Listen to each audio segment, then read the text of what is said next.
Olá! Mais uma live. A live de hoje é uma live de análise de caso no processo de orientação para pais. Eu estou muito animada para fazer isso com vocês. Eu tenho uma convidada que vai dividir a tela, vai trazer as dúvidas dela sobre o tema. E o tema de hoje é não quero estudar. Meu filho não quer estudar. Isso acontece na sua casa, gente? Os filhos de vocês também têm essa preguicinha aí com os estudos? Eu queria muito saber como funciona na casa de vocês. Olha, não sei na sua casa, mas aqui de vez em quando rola uma preguicinha também. Ai, minha nossa, como é difícil, não é? Me conta uma coisa, e no online, né? O que vocês estão sentindo assim de diferença?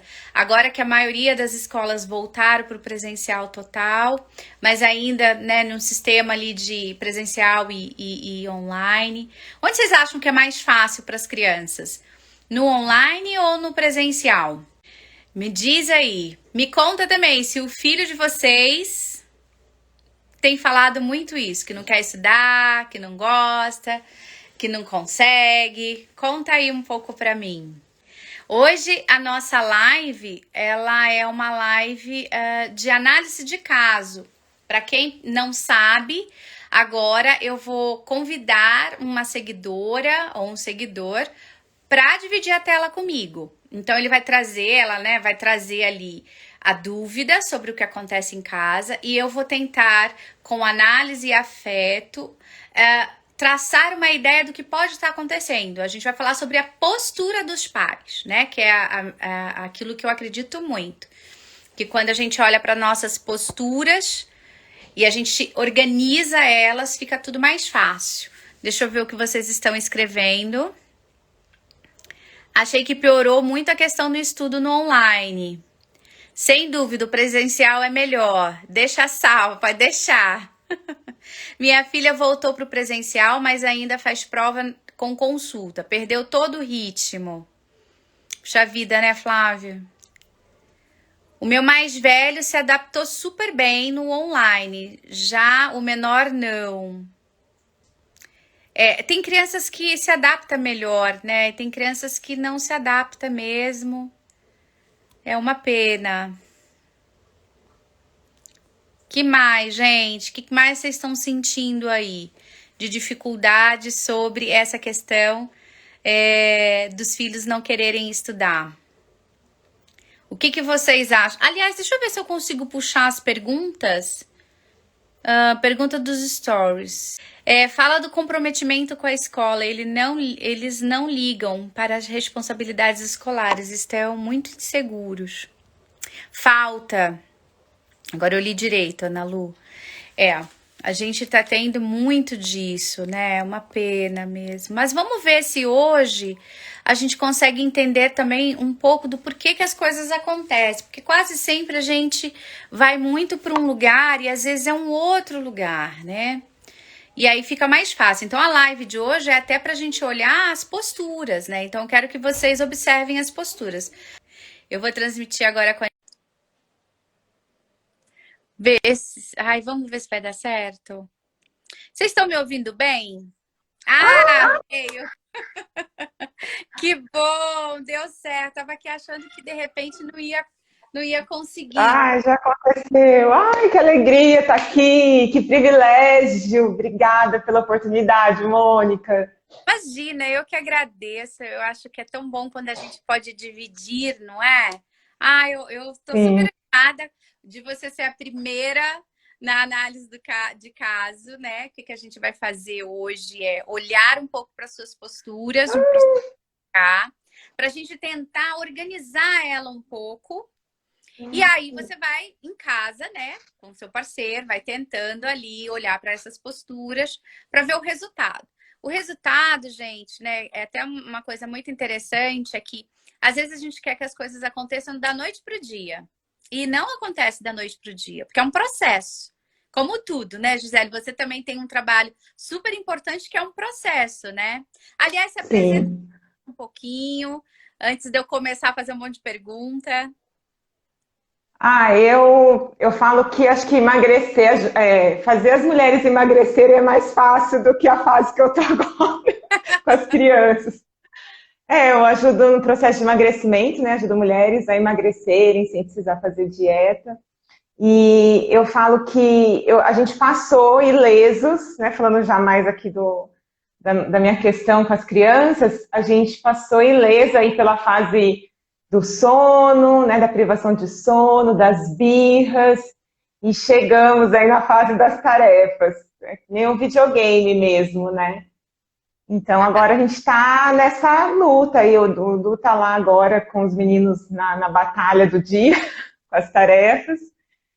E a gente está sentindo muito essa mesma coisa que a Ana Lu falou, essa falta de comprometimento, né, por parte, principalmente do mais velho, que ele tem mais tarefas, ele até fica se comparando com o irmão, né, o Martim não tem nada para fazer, eu tenho um monte de coisas, e ele resiste muito na hora de fazer. E a questão também é que eu e o Du, a gente trabalha bastante, né, a gente trabalha em casa. Eles vão para a escola de manhã e à tarde eles ficam na minha mãe. E assim, eu já deixei tarefa lá para eles fazerem, mesma coisa que nada, né? E eu não quero colocar esse peso também para minha mãe fazer com que eles façam, né? E já tentei eu ir lá fazer, mas daí tipo é 1 hora que eu fico lá só de enrolação e tentando fazer ele sentar para fazer a tarefa. E aí ele senta, ele abaixa a cabeça, ele fica nervoso, e ele fala que ele não sabe, mesmo sabendo, né? Então, uma tarefa que demoraria, assim, 15 minutos para ele fazer, que eu sei que ele faz, leva 1 hora, 1 hora e 45, porque mais da metade do tempo é naquele trabalho de convencimento, de sentar para fazer, e até que ele pega o flow ali da tarefa, a gente já está, assim, desgastado, já passou um tempão, já atrasou trabalho também, nosso, né, profissional. Uhum. E aí a gente deixou para fazer à noite, a hora que vem para casa. Também é outro parto, porque daí, não, quero tomar banho primeiro, não, quero jantar primeiro, não, agora eu quero jogar, porque o amiguinho tá jogando, e depois... E é essa batalha aí diária. E uma outra coisa também que eu já tentei pedir para minha irmã fazer com ele, sabe? Eu falei, não, Jô, vai lá, faz com ele, eu te pago uma graninha aí por mês. Um dia ela me ligou desesperada, ele não quer fazer, ele não quer fazer. Eu acabei desistindo dessa... E assim, a gente não sabe o que faz no sentido de força, o que fala, sabe? Como conduz para ser mais leve, tanto para a gente quanto para ele também. Ou se a gente deixa e ele vai para a escola sem a tarefa e vê o que a professora fala lá para ele, sabe? A gente fica nesse... Mas a gente tem medo também de deixar e aí ele perder mesmo o entusiasmo pelo estudo, né? 8 anos tem o Heitor. Desculpa, não falei. O Heitor tem 8 e o Martim tem 6. Mas a gente não está sentindo isso ainda com o Martim. Ele gosta mais de escrever, né? E com o Heitor está sendo mais desafiador. O Heitor sempre teve essa postura ou você sente que por conta do processo da pandemia mudou? Então, antes da pandemia, ele não tinha tarefas, né? Muitas tarefas. Ou tinha muito pouca tarefa. Então, era mais fácil. Como o meu esposo trabalhava em outro lugar, né? Não trabalhava em casa, eu acabava ficando mais com essa parte, sabe? Das tarefas, assim. Então, eu acabava me dedicando mais, mas era pouco, sabe? Então, eu não sentia tanto. E não tinha tanto escrever, né? Era mais trabalhinho e tal. E aí, o ano passado, que começou mais tarefas, né? Que foi o segundo ano. E aí eu mudei ele de escola também. E essa outra escola tem uma carga maior, é uma escola assim, mais voltada para vestibular, sabe? Então, eles têm, eu acho que tem uma pressão maior também para fazer mais. E aí, como ele ficou em casa, a gente meio que deixou o negócio das tarefas, porque ele já ficava muito na frente do computador. Então, a gente foi fazendo o que era extremamente necessário para né, para a escola, assim. Então eu perguntava para a diretora, para a professora, o que, que ele realmente precisa fazer de tudo isso, né? Porque a gente não está dando conta. Então ela foi me falando, e aí então só tinha o período da aula mesmo, sabe? Não tinha a tarefa extra. Então agora, com a volta do presencial agora no meio do ano, teve esse baque assim, dele ir para outra escola, né? Ele foi para uma escola nova. E o presencial, depois de tanto tempo online, ele não queria, né? Ele falou que ele adorou o online, até porque ele dava as escapadas lá no computador para fazer outra coisa, né? No joguinho. Ai, o Então, computador. foi isso que aconteceu. E aí agora a gente está tendo esse extra, né? De além da escola, as tarefas. Então tem dias que tem menos, tem dias que tem mais. A semana passada foi uma semana muito puxada, tinha muita coisa. E algumas coisas até ficaram sem fazer, sabe? E Uhum. assim, se a gente sempre faz, não faz. Não faz. Pelo menos chegou. Agora me conta, Não, quais são as suas expectativas em relação a ele fazer as coisas? Qual é a sua expectativa? então, assim, eu não tenho uma pretensão de que ele cumpra tudo, né, o que é exigido pela escola, mas que ele desenvolva ali um mínimo de responsabilidade pelo que é tarefa dele, né? Porque hoje, para agilizar, eu que acabo arrumando mochila, eu que acabo, né, fazendo muitas coisas por ele, tipo, pelo menos a tarefa ele tinha que fazer. Não tudo perfeito, mas alguma coisa ele tinha que fazer, né? Sei lá, por ele mesmo, né? Não precisar ficar falando e repetindo, insistindo. Tá. Gi, olha só. Quando a gente olha para as nossas posturas, a gente encontra muitas coisas nas nossas posturas. Eu preparei umas perguntinhas porque eu já imaginava que isso acontecia na sua casa, de você ter que fazer as coisas para acontecer. Às vezes a gente fica. Para quem está chegando agora, gente, essa é uma live de análise de caso. É como se fosse um processo de orientação para pais que eu estou fazendo agora. E a nossa ideia aqui é olhar a nossa postura diante daquilo que é apresentado. Então, a Gisele está aqui contando que o filho dela, né, que ela sente que ele não tem tanta responsabilidade na hora de estudar, né, que é algo que muitas pessoas aqui também falaram, né, Gisele? Você não está sozinha. Muitas mães aqui colocaram isso também. Então, a gente vai tentar olhar para a nossa postura, para ver se isso faz sentido. Então, eu preparei algumas perguntas para você, Gisele. Vamos fazer uma enquete? Ó, para cada resposta, 2 pontos. Ok? Para cada, Tá. para cada resposta do sim, 2 pontos. Se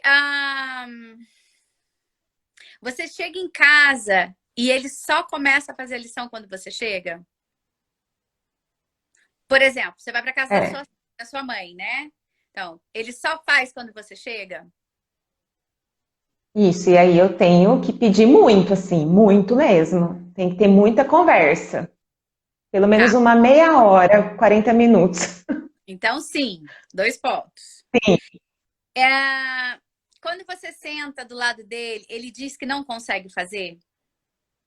ele fala, não sei, não sei. Ele fica repetindo, não sei. Sim, Mais 2 pontos. 4 pontos já. Você tô com pensa. medo.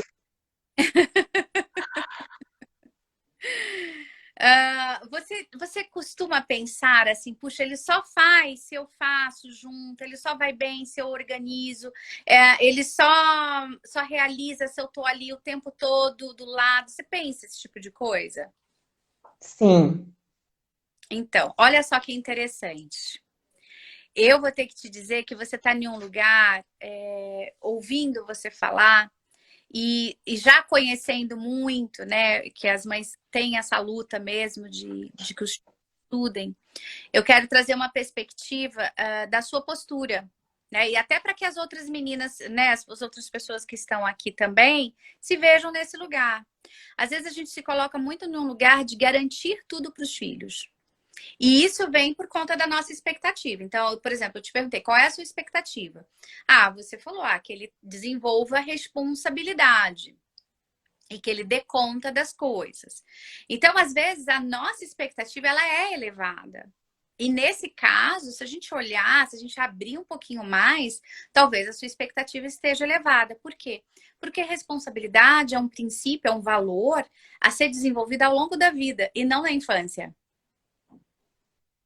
Entende? Então, vamos começar a olhar para a postura da expectativa. Essa é a primeira coisa que a gente tem que olhar. E esse é o meu convite para todo mundo que enfrenta o mesmo problema, né? A mesma dificuldade. Olha para suas expectativas. Porque, de repente, a expectativa vai estar: meu filho tem que ler um livro todo dia. Né? Toda semana ele tem que ir lá na biblioteca e pegar um livro. Mas, de repente, essa criança não é da leitura, ela é da matemática. Então, a gente precisa alinhar a nossa expectativa. E quando você fala, eu gostaria que ele tivesse responsabilidade, é como se você já colocasse para ele uma maturidade que nem nós temos ainda, enquanto adulto. A gente tem que dar à criança o lugar de aluno, né? Que é você que liga o computador, é você que pega a sua mochila, é você que pega seus cadernos, é você que pega seu estojinho. Então, a gente dá essas coisas para a criança e elas, aos pouquinhos, vão aprendendo sobre essa responsabilidade. O que acontece é que, como a gente coloca a nossa expectativa muito elevada, o que vai acontecer? A gente vai, de alguma forma, fazer de tudo para que essa criança funcione do jeito que a gente imagina. Aí a gente vai começar a exigir. Eu não sei se você assistiu a live sobre expectativas elevadas, mas lá eu falo muito sobre o quanto a gente coloca a criança nesse lugar de exigência, porque a gente tem que ser daquele jeito que o outro está pensando sobre a gente. Então, eu tenho que ser um bom aluno, eu tenho que fazer tudo, eu tenho que pegar minha mochila, eu tenho que fazer a lição, eu tenho que... E aí a gente coloca a criança para se sentir nesse lugar de ter que fazer tudo. E ela tem que fazer, porque é uma função dela, né? É um papel dela ali. A questão é que quando a gente está nesse lugar da expectativa e da exigência, a gente vai garantir tudo. Então, eu vou garantir a melhor lição, eu vou garantir que essa criança entregue a atividade, eu vou lá, né? Quantas vezes na pandemia, no meu apartamento eu ouvia, né, os pais brigando com os filhos de manhãzinha. Eu vou te dar só mais 5 minutos, eu vou lá ligar o computador que é o tempo de você sair da cama. Era um barato, assim, eu ficava só de olho ali, né, de ouvido em pé. E aí eu ficava pensando, é claro que ele vai esperar os 5 minutos. Então, todos os dias ele vai esperar os 5 minutos, porque tem alguém para ligar o computador. Então, a gente vai dar a César o que é de César, a gente vai dar ao aluno o que é do aluno. E aí a gente vai sair do lugar da expectativa elevada e dessa exigência, né? E de querer ver essa maturidade na criança. Eu não sei se você percebeu, mas quando você fala da responsabilidade, você fala até assim, né? Tipo, como se você estivesse cansada. Sim, nossa, a gente fica exausto, porque... E é engraçado você falando isso, porque na minha cabeça eu não tenho expectativa elevada. Na minha cabeça eu quero assim, tipo, o mínimo, sabe? E Mas aí agora quando... você falando é meio inconsciente, né? É muito Sim, louco sim. isso. E aí o que acontece é que essa criança vai se vendo em um lugar de exigência e ela vai desanimando. E aí ela vai desanimando do estudo. Então ela não quer parar para ler, ela não quer parar para escrever, ela acha que ela não precisa. Entenderam? Então, assim, o que acontece é que quando a gente vai para esse lugar, a gente faz um movimento que a gente não quer que eles tenham, que é o desânimo. Sem perceber e na boa intenção, porque eu tenho certeza que você faz na boa intenção. Mas olha que Uhum. interessante, né? Eu trouxe aí esse exemplo do pai que falava, vou te dar mais 5 minutos, vou ligando o computador, você tem só 5 minutos. A gente diz que funciona assim, então tá na nossa postura, não na postura da criança. Porque se eu dissesse assim, olha, agora não dá mais. Os 5 minutos que nós tínhamos, nós já perdemos. Você precisa se levantar agora e ligar o seu computador. Quando eu devolvo isso, aí eu estou transferindo a responsabilidade para essa criança e ela vai entendendo que aquilo é dela. Agora, é fácil? Não, não é, e é exaustivo mesmo, entende? É muito exaustivo. E por quê? Porque se a gente estiver nesse lugar de garantir, a gente vai estar mais cansada. Porque olha só, você sai do seu trabalho, vai até a casa da sua mãe, fica lá por 1h30, provavelmente falando, vamos, olha, tá aqui, vamos, eu já te falei. Vamos lá. Ou então você vai pegar, né, vai começar a ler uma coisinha lá para ele. Aí você vai perguntar, né, tipo, sei lá, qual era o nome do amiguinho da fulaninha na floresta? Ele, hã? Nossa, e quando tem explique sua resposta, ele quer morrer. Ah, eu não vou fazer. Não é? E é assim mesmo. E eu acho que isso está acontecendo tanto, esse negócio que você falou, né, da gente acabar fazendo, que ele erra, ele fica esperando eu apagar. Viu? Olha que Percebe loucura. a sua postura? Olha que maravilhoso. Clareia, no clareia, porque tá na postura, não é na criança. Porque a gente diz que funciona, então a criança ela vai esperando. Então ele vai sentar, ele vai falar: qual é? O que que eu tenho que pensar? Ah, eu não sei. Por quê? Porque provavelmente em algum momento ele viu que funcionava dizer eu não sei.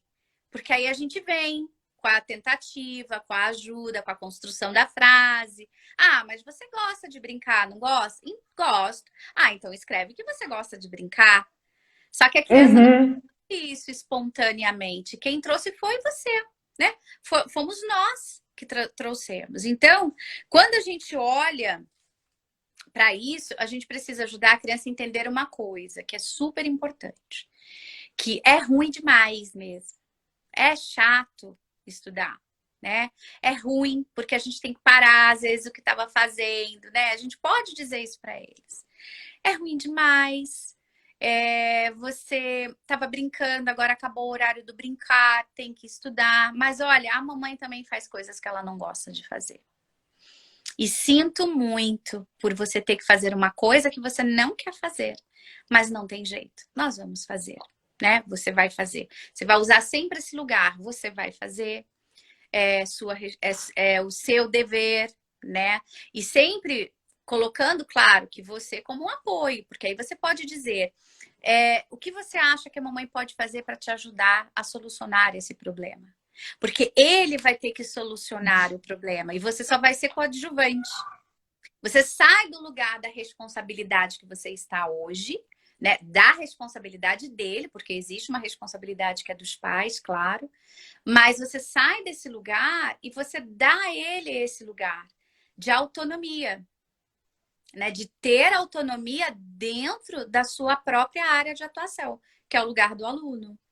Então, quando você faz esse convite, quando você diz, puxa, é ruim demais mesmo, né? Você valida que aquele processo é ruim, porque senão às vezes a gente fica do lugar para a criança de que para a gente tudo é ótimo, tudo é bom, tudo a gente gosta e não é verdade, né? Eu tenho certeza que muitas Uhum. pessoas aqui não gostam, por exemplo, de lavar louça, mas de repente vai ter que lavar. Que não gosta de ir no mercado, mas de repente vai ter que ir. Que não gosta de ler, mas de repente tem que ler alguma coisa. Então, todos nós estamos na mesma posição que as crianças, todas nós. A diferença é que a gente amadureceu um pouco mais e a gente entende que se a gente não fizer, ninguém vai fazer, né? Não tem como alguém criar um post para mim, né? Quer dizer, eu até poderia, né, pagar uma pessoa para criar um post para mim, mas é uma responsabilidade que é minha. Então, se eu tomo para mim, fica mais fácil entender esse processo. E às vezes as crianças Uhum. saem desse lugar, Gi, justamente por conta da postura que a gente tem de fazer por eles, de ter que Verdade. garantir que a nota boa vai chegar, de ter que garantir que não vai repetir de ano, de ter que garantir o trabalho feito. A gente vai deixar repetir de ano? Claro que não, gente. O problema é que quando a gente só cuida desse lugar que é do aluno no final do ano, esse aluno tem mais riscos de repetir o ano. Agora, quando a gente cuida desse lugar, de dar essa responsabilidade, mostrando que é ruim sim, que infelizmente todos nós passamos por esse lugar, essa criança vai adquirindo uma consciência do papel dela. De que a gente não faz só coisas que a gente gosta, mas que a gente faz coisas que a gente também não gosta. E aí vem um outro convite. Tá fazendo sentido para você, Gi? Sim, sim, só tô pensando aqui, mas aí eu deixo, se ele não quer, não quer, não quer, e aí eu falo, não, é o seu dever, e aí eu deixo ele ir para a escola sem fazer a tarefa, Não, porque você vai as fazer um primeiras outro. vezes? Não, você vai fazer um outro convite. É perguntar para ele se ele pode fazer o melhor possível dele. Porque quando a Ah, gente pergunta para a criança, é o seu melhor, essa criança enxerga o que ela está fazendo. Então não é que a gente vai faz deixar, sentido. mas a gente vai fazer o convite. E educar é um processo contínuo, né? E repetitivo. E aí a gente vai ter que ter uma coisa que eu percebi que não está acontecendo na sua postura, que é a constância. E a gente já vai falar sobre ela. Até, gente, me lembrem, né? Porque eu não posso deixar de falar sobre a constância, porque eu acho que isso ajuda. Mas a A gente vai. constância aqui é assim. A constância aqui é assim, ó. Eu vou fechar e você vai sem fazer. Daí ele, não, abre. Tipo, aí entra o medo, né? O medo Aí da entra a bronca. ameaça. E É, quando entra a ameaça, exatamente. o que acontece é que essa criança vai ficando mais desanimada ainda do processo.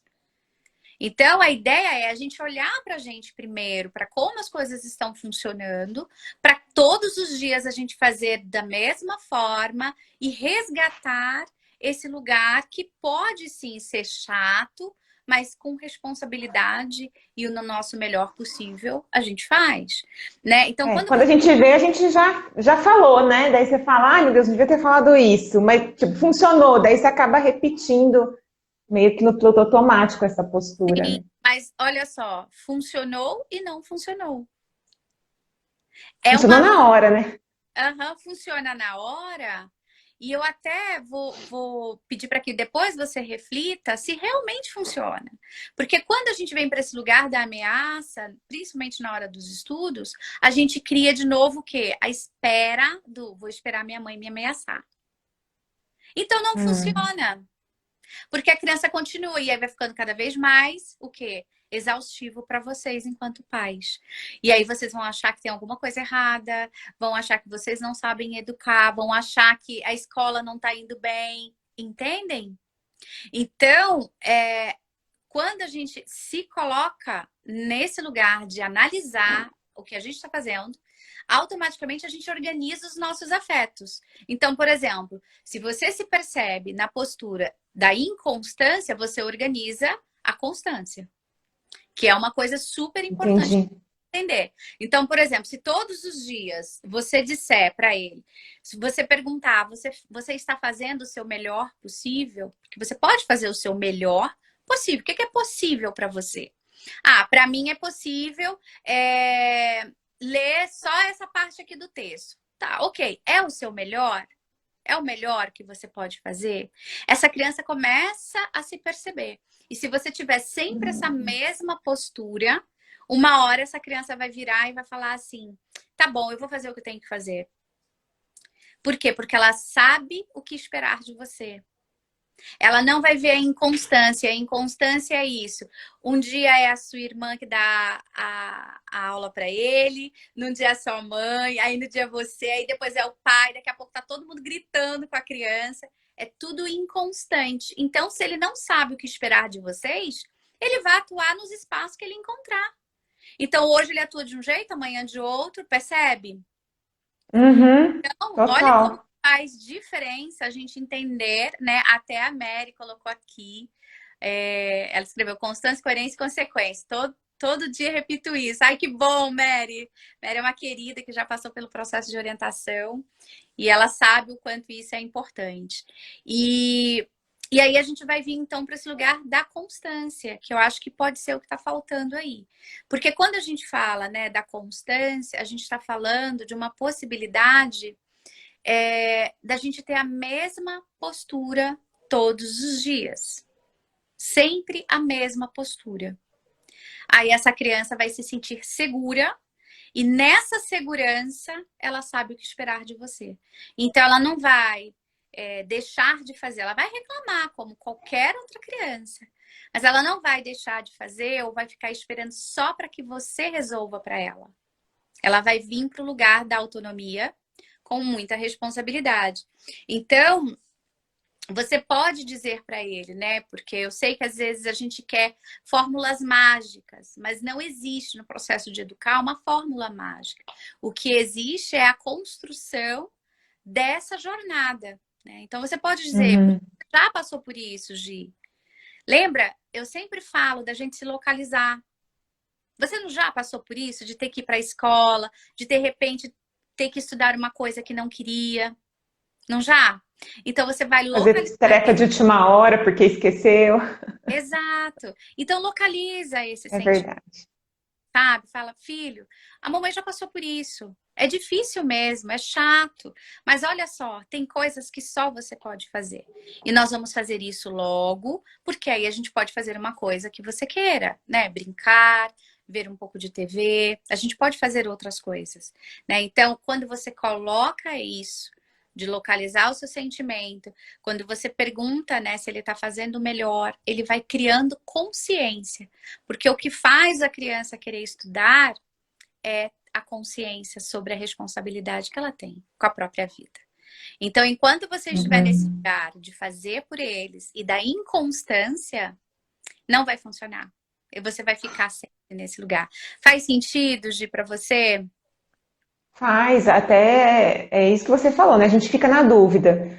Vai lá fazer a tarefa agora à tarde? É você que vai? Sou eu que vou? Faz antes da janta? Faz depois da janta? Faz depois do banho? A gente fica todo dia nesse questionamento entre eu, meu marido e ele também, né? De que horas vai fazer, com quem vai fazer, né? E acho que é como você falou mesmo, ele está se aproveitando, né? Também dessa nossa dúvida, né? Tipo, ah, vocês têm dúvida? Eu também tenho. E é isso que está acontecendo. Ele está encontrando espaço para atuar desse jeito. E aí, quando a criança percebe que ela tem espaço para atuar, gente, já era. A criança vai atuar. E a gente vai achar que o quê? Que ela é que não quer. Né? Então, ela não quer estudar, ela é preguiçosa. Só que, de alguma forma, tem muito a ver com as nossas posturas. Então, pergunta para ele, de agora em diante, se ele está fazendo o melhor possível. Ele não precisa fazer a sua, ele não precisa dar conta da sua expectativa, porque a sua é elevada. Mas ele precisa dar conta de fazer o melhor possível. Então, de repente, ele vai fazer lá um textinho e a letra vai ficar aquele garrancho. Terrível. Na nossa expectativa, a gente tem que entregar tudo para os professores super bonitinho. Né? Aí a gente quer que a criança apague, que faça de novo, percebe? Aí a criança vai Uhum. desanimando, porque ela vai sentindo que ela tem que fazer cada vez mais como a mãe quer e não como ela consegue. Isso vai embolando o meio de campo. Mas se eu falo assim, olha, eu percebi que essa letra não tá tão legal assim, mas você acha que foi o seu melhor? Essa criança, ela É vai... aqui até o inverso. Aqui a gente, esse negócio de perfeição assim com a tarefa, eu falei, né? Eu não tenho a expectativa elevada. Eu até tento abaixar a expectativa dele, porque ele quer que seja tudo perfeito, sabe? Então ele fala que a professora não vai gostar, que a professora falou não, que a professora vai falar que não está certo, que então ele faz o P de um jeito que ele não acha bonito, ele vai lá e apaga, sabe? Então fica naquela coisa que não termina. E aí acho que a minha expectativa é que acabe logo, né? Não é nem da perfeição, mas Não. que ele faça. Então eu falo, filho, só faz, não precisa ficar pensando tanto, só faz. E aí ele fica enrolando, ele apaga, e ele escreve, daí ele fica nervoso, ele faz assim, sabe? E aí eu acho que isso também acaba, acho que ficando registrado na cabeça dele, tipo, de no outro dia ele passar pela mesma situação na tarefa, né? De de ficar nervoso e de não conseguir fazer. Então aqui rola um pouco desse negócio do perfeccionismo, mas daí é por parte dele, não é nem por minha parte, porque por mim ele pode fazer assim, ele pode pintar o desenho inteiro de preto se ele quiser, e tá tudo bem, né? Mas aí já é dele, sabe? Uhum. Então, às Bom, vezes eu não sei como lidar com isso também. eu achei ótimo você trazer esse outro ponto que vem da criança, né? E às vezes vem da criança exatamente por conta do olhar que o adulto tem sobre ela. Talvez você não, mas na escola pode ser que os amigos falem, a professora fala. Enfim, olha, fulano de tal fez uma letra bonita, fulano. E essa criança vai se sentindo também na obrigação de ter que fazer. Mas ainda assim, vale a ideia do melhor possível, né? Trabalhar com ele a consciência Uhum. do melhor possível, não do melhor É, e impossível, faz sentido. Uhum. né? Então, de trazer para ele assim, filho, vamos fazer só o que for possível. Porque quando a gente fica querendo fazer o impossível, é mais doloroso, é mais trabalhoso, demora mais e a gente não consegue, porque não tem essa perfeição, né? E trazer a consciência para ele de que ele está em um processo de aprendizado. Então, ele vai aprender a fazer um P do jeito que ele quer, mas esse P, por exemplo, talvez só aconteça no ensino médio.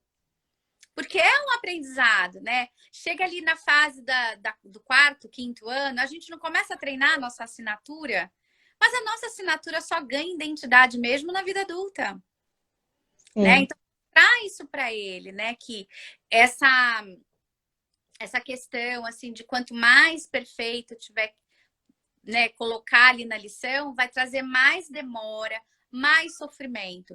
E aí você pode perguntar para ele, né? O que eu posso te ajudar? Como eu posso te ajudar para você resolver isso?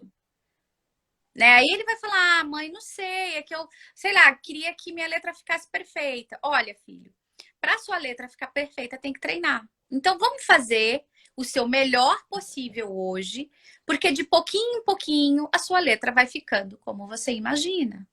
Mas não adianta querer fazer ela agora do jeito que você está imaginando, porque você está aprendendo, né? Então, trazer essa consciência pode fazer uma diferença, né? Na hora aí das resistências, né? De diminuir um pouco Uhum. as resistências, né? Ele é perfeccionista para outras situações também? Bastante. Tipo, ele vai arrumar a carteira dele, sabe? Ele tem que estar sempre tudo no mesmo lugar. Tipo, ele vai sentar para almoçar, o copo de suco tem que estar sempre no mesmo lugar. Sei lá, eu acho que é dele mesmo, quando ele gosta de brincar daquele joguinho Minecraft, né, de construção, e aí ele faz umas casas lindas e ele decora essas casas por dentro, sabe? Ele põe vaso de flor, ele põe quadro na parede, tem que ser o quadro X, né, que ele acha que combina. Então ele tem muito disso, de não combina. Ah, isso aqui combina, isso não combina. Ele põe uma roupa, não, mas isso que não combina. Às vezes eu tô vestida, ele olha pra mim, ah, mamãe, essa roupa não combinou com você. Esse cabelo não combinou com você. Ele é muito assim. Acho que é mais da estética mesmo. Ele é da É, estética. exato. Pode ser que ele tenha Tanto que aí. ele gosta, quando é tarefa de desenho, ah, vai que é uma maravilha. Ele faz, ele se empolga, ele, sabe, ele decora, ele faz com gosto. Agora, quando tem que escrever, fazer texto, é não Aí, sei, não sei, não sei, não sei, é uma resistência muito grande. aí Mas, de dói. fato, isso que você falou pode funcionar sim. Eu acho que se De- você olhar um pouco mais para suas posturas, vai. Essas que a gente falou, né? Da constância, de diminuir a expectativa, mesmo que você pense, ah, eu não tenho. Mas se você for analisar, talvez tenha alguma coisa que impede ele de avançar. Porque você também está nesse lugar, né? De tentar fazer as coisas funcionarem. Às vezes, Gisele, quando a criança ela está muito nesse lugar, né? De querer fazer tudo muito perfeito, é porque ela também está muito no lugar dessa idealização do outro. Então, começa a observar aí ao seu entorno se as pessoas não falam muito sobre idealização com ele, né? Olha, mas o desenho bonito tem que ser assim, a letra bonita tem que ser assim. Então, começa a observar o entorno para ver se as pessoas também não estão trazendo esse lugar. Quando ele talvez ele seja mais artístico mesmo, né? E aí ele vai para um outro campo da vida, vamos dizer assim. O que você pode fazer é usar isso a seu favor. Né? Então, mostrar para ele que na arte existem várias formas da gente senti-la, né? De sentir a arte. Então, tem a arte enquanto pintura e tem a arte enquanto a escrita, que são poesias, que são os livros, né? Então, falar para ele assim que ele tem esse viés artístico e que ele pode trabalhar com as duas coisas. Uma coisa que é muito prazerosa, mas uma outra coisa que vai causar um desconforto, mas que faz parte da vida. Sentir esse desconforto. E aí você pode trabalhar com aquele poema. Tem um poema que eu amo muito, muito, da Cecília Meirelles, chamado Ou Isto ou Aquilo. Não sei se você conhece, mas eu Eu tô acho me que lembrando, mas não sei, assim, eu lembro do nome, mas não lembro o conteúdo do eu poema. adoro esse poema, eu uso ele para tudo assim na vida. Porque a Cecília Meirelles, ela começa Ele adora rimas, tudo ele ele fala, gosta, ai, rima, né? então pega no computador lá, trabalha com ele esse poema que é muito legal, porque ela coloca assim, que ou se tem sol e não se tem chuva, ou se tem chuva e não se tem sol. Ou se calça o anel e não se veste a luva, ou se veste a luva e não se calça o anel. E aí, depois ela vai falando sobre várias outras coisas no poema, né? Mas a ideia é que quando tem sol, eu ganho muita coisa quando tem sol. Eu posso andar de bicicleta, eu posso, sei lá, soltar pipa, eu posso ir na piscina, eu posso fazer um monte de coisa. Então, ou se tem sol e não se tem chuva. Quando se tem chuva, eu também ganho coisas. Eu talvez não vá soltar pipa, não vá na piscina, não vá andar de bicicleta, mas talvez eu vou ver um filme, vou comer uma pipoca, agarradinho ali com alguém. Se tiver um pouco friozinho, a gente vai botar a cobertinha. É um ganho. Então é mostrar para ele que tanto no sol quanto na chuva a gente ganha, a gente não perde. Só que às vezes é diferente, porque às vezes naquele dia eu queria andar de bicicleta, mas tá chovendo. Então eu vou ter que suportar, Sim, sustentar esse desconforto de ter que fazer uma outra coisa, uma coisa que eu não queria fazer. Então, olhando para as posturas, ajudando a criança a ter essa consciência, esse lugar do não quero estudar, não quero fazer, diminui. Não de um dia uhum, mais no processo, né, de aprendizado. E eu até sugiro que você, já que ele é muito artístico, que ele gosta de rimas, sugiro que você trabalhe com ele isso, né, o poeminha, e que você use a seu favor esse lado artístico dele, né? Então, trazendo essa ideia de, filho, será uhum. que esse texto que a gente leu não daria uma rima? Se a gente tivesse que rimar, né? Filho, será que esse texto não daria uma boa tela né? Uma tela assim para a gente colocar no nosso quadro, no nosso quarto? Então, assim, trazer para ele esse lugar que é prazeroso também, né? E aí fica mais fácil essa criança resistir menos, entende? Sim, faz sentido. Tem Uhum. sentido? Então vamos de novo pensar Sim, nas posturas. Eu te cortei, desculpa. vamos.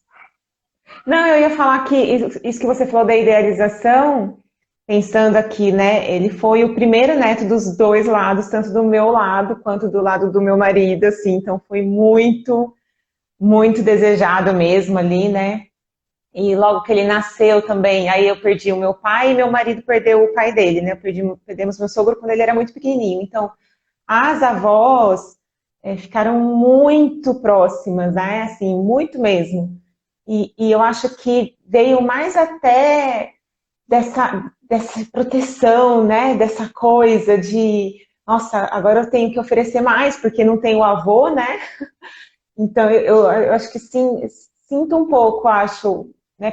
Pensando sobre isso que você falou da idealização, me veio isso na cabeça, sabe? De que sim, né? Criou-se uma expectativa ali em cima dele, porque ele foi o primeiro até 2 anos e meio, foi o único. É, E aí depois vieram os primos, né? E aí acabou se dividindo mais. E tanto que as avós ainda, eu sinto que existe uma, né? Uma coisa ali em cima dele ainda de. Uhum. de proteção. É Que assim, é bonito, né? Mas ao mesmo tempo traz uma pressãozinha, eu acho. Talvez. sim, porque ele tem sempre que ser aquilo que foi idealizado, né? Isso é angustiante, né? A É. idealização do filho, a idealização de um neto, esse lugar muito, porque quando a gente não idealiza o real, a gente sempre idealiza o irreal, que é o perfeito. Enche de quadro, de foto, né? Então vira ali o. Sim, exato. E aí isso é muito sofredor para a criança, porque ela tem que, de alguma forma, resistir a isso. E às vezes é difícil para ela. Então ela vai tendo comportamentos que a gente olha e a gente pensa, puxa, por que que isso está acontecendo? Por que que não é mais fácil? Por que que não vai lá e já faz, né? Mas essa criança está mostrando é uma resistência, ela está comunicando um desconforto. Só que talvez ela não saiba nomear. Poxa, mãe, na verdade, olha, eu sou o primeiro neto e é muito chato porque todo mundo fica em cima de mim. Eu tenho que sempre ser o melhor, sempre ser o mais comportado, sempre ser o organizado. A criança não consegue trazer, nomear isso, mas ela sente. Porque eu falei isso esses dias nos stories. Eu não sei se você viu, mas a forma como nós nos comportamos é muito mais sobre o que nós sentimos. Então, essas resistências é sobre o sentimento, que muitas vezes a criança não consegue nomear. E somos nós que vamos ter, né, que com a nossa postura, ficar um pouco mais atentas a esses Uhum, sentimentos, né? Então, e sim. mostrar claro para a criança que não estudar, não querer fazer também tem consequência. Isso também é importante, né? Então, qual é essa consequência? De repente, a professora não aceitar o trabalho, é repetir de ano, é ter que estudar de novo para fazer uma outra prova, né? Então, assim, mostrar sempre para a criança que isso tem uma consequência, né? Que, por exemplo, eu não quero estudar hoje, eu vou estudar amanhã. Só que aí amanhã surgiu a oportunidade de brincar com os amiguinhos no play, né? Só que agora, amanhã, ele não vai mais poder brincar, porque ele deixou de estudar hoje. Então, essa consequência precisa acontecer, porque essa criança Uhum. está ganhando responsabilidade de cumprir ali o que foi planejado, né? Então, ter uma rotina vai ser super importante para esse estudo, para que ela consiga olhar esse mapa do que ela tem que fazer e dar conta de fazer isso e não perder outras oportunidades. Faz sentido, Gisele, na sua opinião, Faz. Sim, sim. né? Então, trazer Uhum. disso para ele. Algumas crianças às vezes querem descansar. Não sei se o seu quer descansar na hora que está fazendo a lição. Ele fala sobre isso? Então, como a gente. Ele não, eu acho que quem fala mais que está cansado, que quer descansar, é o outro, é o pequeno. O Heitor, ele se paralisa mais por essas questões aí de falar que não sabe, né? Quer que a gente faz, quer que ajuda, quer que fica ali do lado dele, né? Não, fica aqui do meu lado. E aí já o menor não, o menor ele já fala, sai, eu vou fazer uma surpresa para você, sabe? Daí Uhum. ele Ah, ok. e aí ele fala, não, eu vou, tô cansado, não quero descansar, minha mão já tá doendo, ele fala, sabe? O pequeno, né, o de 6, o pequeno, o de 6 já tá grandinho, o de 6, mas o de 8 é mais essa questão do perfeccionismo mesmo e de ficar esperando, né? Ficar esperando que eu faça, que o Du faça, que a gente fique do lado dele o tempo todo. Eu acho que o caso do mais velho, o Heitor, a gente precisa olhar muito, cuidar muito desse lugar do perfeccionismo, porque pode ser esse o maior motivo do desânimo dele. Porque como ele está muito nesse lugar de tentar fazer o perfeito, né, de tentar acertar o tempo todo, a criança vai se frustrando, porque aquilo que ela imagina não é o que acontece. Aí o que vai acontecendo, Gi, é que ele vai resistindo mais. Então a gente precisa talvez cuidar desse lugar da perfeição. Né? E como é que a gente cuida disso? Mostrando que a gente também erra. Mostrando também que a gente não consegue fazer as coisas que a gente imagina. Pode até fazer uma brincadeira, pega um papel, dá para ele, dá para cada membro da família um papel, um lápis, e todo mundo tem que tentar desenhar um morango, por exemplo. né? E aí todo mundo vai mostrar. Então, quando você mostra, ele vai ver que o morango ficou diferente de todo mundo, não vai ficar igual. Ou seja, não é perfeito, porque só é perfeito quando a gente tem, de repente, uma foto do morango. Pra E olha gente. que engraçado. Ele vive me propondo esses desafios. Ele fala, mamãe, quero fazer um desafio para você. A gente tem que desenhar um computador. Daí ele faz um computador incrível, assim, sabe? O desenho dele é muito realista. Ele mesmo fala, olha, ficou realista, né, mamãe? E aí eu faço o meu melhor e o dele ainda fica melhor, sabe? E Uhum. ele vibra com isso. Tanto que eu acho que ele se sente tão melhor que a gente, que ele vive pedindo para fazer esses desafios, sabe?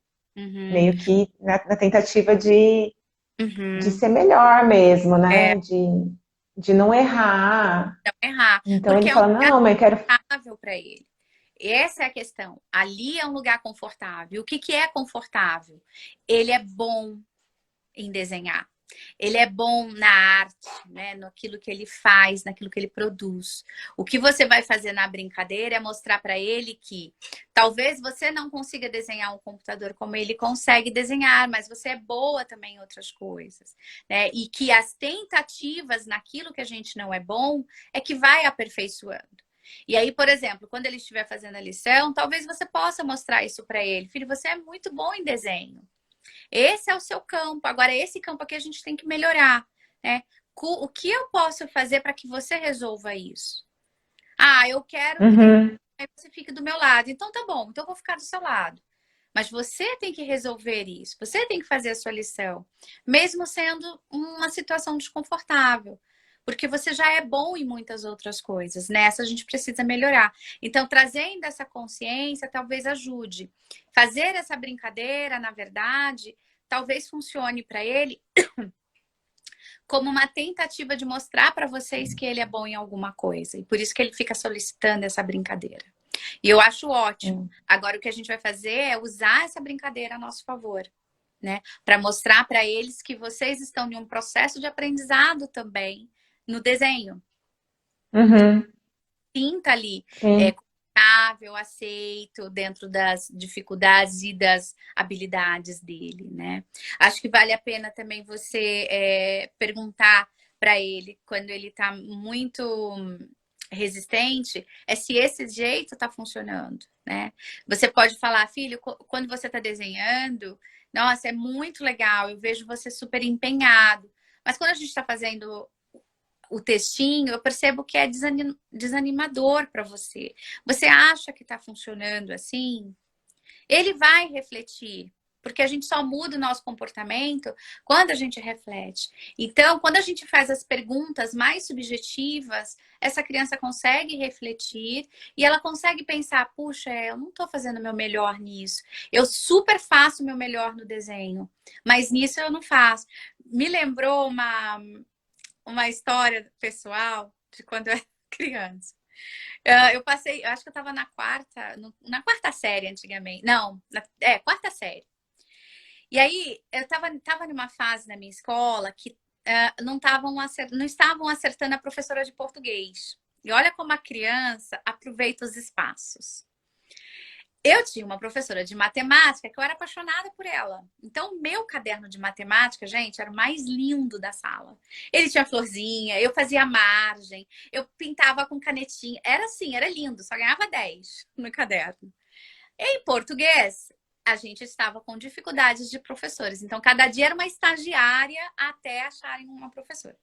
Aí, teve um dia, eu botava assim, o livro na frente do caderno para fingir que estava fazendo a lição. Olha isso. E aí, um dia, a estagiária falou: Você tá fazendo? Eu falei: Tô. E ela levantou assim o livro que eu estava usando como escudo e eu estava lá desenhando. Mas por quê? A gente acha espaço. Aí teve uma outra situação, nessa mesma época, que a estagiária começou a fazer um ditado. Aí ela ditava assim, sei lá, televisão. Aí eu escrevia pera. Ela ditava, sei lá, enxoval. Aí eu escrevia maçã.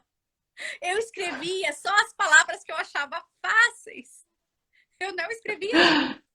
Por quê? Porque eu sabia que ela não ia olhar o caderno, que ela Não não ia ia, voltar, talvez? ela não ia voltar, percebe? A gente acha espaço para atuar. Aí, né, a estagiária, uma das estagiárias percebeu o meu movimento e provavelmente falou na coordenação. Aí a minha professora de matemática virou para mim, me chamou para uma entrevista, olha que coisa, e falou assim: Mônica, eu quero muito conversar com você, eu queria entender o que acontece na aula de português. Porque você tem o caderno mais lindo, você faz a lição do jeito mais amoroso da classe inteira. Mas em português você não está dando o seu melhor. Você não está se importando. Eu me lembro disso como se fosse hoje. Porque eu estava Olha que diante, engraçado, é exatamente o que acontece aqui. não é? Eu estava diante da professora que eu mais amava. E eu estava decepcionando aquela professora que eu mais amava. Então eu me senti muito mal e eu comecei a refletir, né? E aí no dia seguinte, na aula de português, eu fui lá, fiz uma florzinha, eu me esforcei um pouco mais. Por quê? Porque eu fui convidada a refletir sobre a minha postura. Entende? Então, quando o Uhum, convite chegou, eu pude dar o meu melhor possível. O meu melhor possível era muito doloroso, porque eu tenho dislexia, né? Eu venho de uma família que tem muitos disléxicos. A minha dislexia ela é leve, mas ainda assim era um processo doloroso o português, o entender as coisas, né? Então escrever em enxoval era difícil mesmo. Então era melhor escrever maçã. Mas depois desse convite para olhar as minhas posturas, né, de fazer o melhor possível, eu pude me dedicar mais. Então, por isso que eu falo, assim, quando a gente está diante de uma criança que tem uma dificuldade, que não quer, a gente precisa se localizar. Porque quando a gente percebe, a gente vai ver que a gente fez coisas parecidas, entendeu? uhum. Só que o que faltou pra gente, ou o convite que a gente recebeu, pode ser a grande saída para o que a gente está vivendo agora com os filhos. Então, esse é o meu convite para você. Que você olhe para suas posturas e que você convide ele a fazer o melhor possível. Não o perfeito. Até para ele sair um pouco desse lugar da perfeição. Lembrar Uhum. da constância, que eu acho que é muito importante na sua história com eles, né? Então, por exemplo, se é você que vai fazer a lição, que seja todos os dias você. Né? Se cada dia for você vai revezar aí com seu esposo, que seja sempre assim. E não de repente, sei lá, 3 dias você, aí um dia seu esposo, porque pai age de um jeito, Uhum. do outro, entendeu? Então, assim, se é para ter a troca, que seja sempre a troca. Se é para ser uma pessoa só, que seja sempre a mesma pessoa. Para ele saber o que E esperar aí de é válido, esse negócio da constância, Mônica, desculpa te cortar. Aí é válido também estabelecer um horário, então, também para si. fazer a tarefa. Sim, porque a rotina, nesse sentido, é muito importante, porque você vai mapear com a criança, sabe? Esses horários. Às vezes eu estou trabalhando com alguma criança no consultório e ela também tem muita dificuldade com os horários, com a organização das coisas. Eu mapeio com ela, né? Porque as crianças falam assim: é muito chato, eu tenho que estudar a tarde inteira. E eu falo: será que é a tarde inteira mesmo? Vamos ver? Aí eu coloco lá. Ah, que hora você entra na escola? A criança fala 7. Que hora você sai? Meio-dia. Que hora você almoça? Ah, 1 hora. O que você faz depois do almoço? Ah, eu vejo TV. Até que hora você vê TV? Até umas 4. Porque aí depois eu vou fazer a lição. E na cabeça dela, ela ficou a tarde inteira fazendo a lição. Aí eu vou nomeando. E aí eu vou falar: ah, então aqui tem TV, aqui tem brincadeira, aqui tem nada para fazer, aqui teve o passeio de bicicleta, aqui teve a hora da natação, e aqui teve a lição de casa. Nossa, você teve 7 horas de lazer e 1 hora só de lição. Então, quando você mapeia isso para a criança, fica mais fácil ela entender que ela tem muita coisa legal para fazer e que, de repente, aquilo que é mais chato é uma parte só do dia, não é o dia todo. Uhum, Você sim, faz quando você usa essa escala, fica mais fácil para a criança entender, porque é uma forma mais concreta, né, dela perceber que ela também. sim. Então, ter a rotina, mapear, mostrar, ó, aqui é o horário de brincar, aqui é o horário de fazer a lição, pode ajudar um pouco mais, né? Agora, lembra que também rotina tem movimento. Então, se hoje eles tiveram um passeio diferente, talvez o horário de estudar vai ser em outro momento, né? Ou vai antecipar para que possa passear. Então, combinar isso com eles também faz muito sentido, Sim, tá? Alguma muito dúvida bom. disso que nós falamos? Não, acho que abriu minha mente esse negócio do que você falou da nossa expectativa, né? Como eu falei no começo, parece que a gente não tem a expectativa elevada e quando a gente começa a pensar, mesmo que a expectativa seja de, de tirar muito ele esse lugar do perfeccionismo, né? Só que daí a gente também meio que tira ele da identidade dele, né? E não é isso, é mais usar a favor para as outras coisas do que tentar resolver isso nele, né? Eu acho que o excesso também de tentar resolver e de também cria uma confusão na cabeça dele, né? Tipo, ah, não, então eu vou fazer de qualquer jeito. Também não é isso, né? É mais sobre explorar esse potencial dele Usar o seu do favor. que usar a favor do que tentar corrigir, né? Uhum, E aí a exato. gente fica nessa expectativa de mudar a criança, né? Então, mas é aí que tá, é aí que está o ponto da expectativa. E isso vale para todo mundo que está ouvindo essa live. Porque quando você fala, é, vamos logo, faz assim, não, deixa para lá, você está colocando uma expectativa.